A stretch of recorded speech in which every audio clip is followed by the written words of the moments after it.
हाँ, तो 2024 set B में प्रश्न आया था, प्रश्न 7। यदि 84 सेंटीमीटर लंबे एक रेखाखंड को 3:5:6 के अनुपात में 3 भाग करने पर प्रत्येक भाग की लंबाई कितनी होगी? ठीक है, तो इसका हल देखते हैं। अब कुल अनुपात, जब हम अनुपातों को जोड़ते हैं तो हमें पता चलता है कि कुल कितने भागों में रेखाखंड बांटा जा रहा है। ठीक है, कितने भाग, अब इसको जोड़ देते हैं। 3, 5, 6 को कुल अनुपात क्या है? बराबर 3 + 5 + 6 बराबर कितना हो गया? 14। ठीक है, अब हर हिस्से की लंबाई, ठीक है, अब हर हिस्से की लंबाई ज्ञात करने के लिए क्या करना पड़ेगा?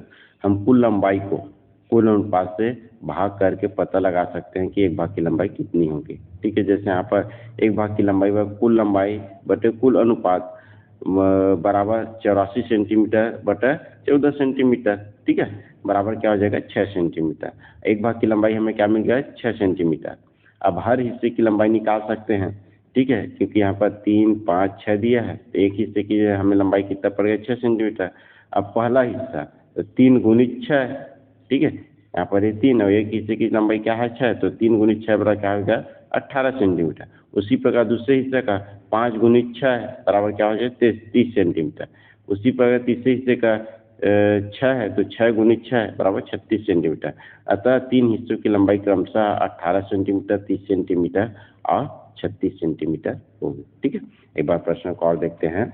यदि 84 सेंटीमीटर लंबे एक रेखाखंड को 3:5:6 के अनुपात में 3 भाग करने पर प्रत्येक भाग की लंबाई कितनी होगी? तो इसको सिंपल करना है, सबसे पहले तीनों अनुपातों को जोड़ देना है। ठीक है, तीनों अनुपातों को जोड़ने के बाद आपको क्या करना है? एक भाग की लंबाई ज्ञात करना है। अब एक भाग की लंबाई ज्ञात करने के लिए क्या करना पड़ता है?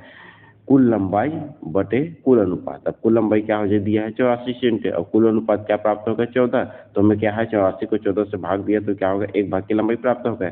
अब हमें क्या है? 3, 5, 6 भाग की अब लंबाई ज्ञात करना है, तो एक भाग की लंबाई हमें 3 है, तो 3 भाग की लंबाई क्या हो जाएगा? 3 गुणित 6 बराबर क्या हो जाएगा? 18। उसकी प्रकार 5 भाग की लंबाई क्या हो गया? 5 गुणित 6 बराबर 30।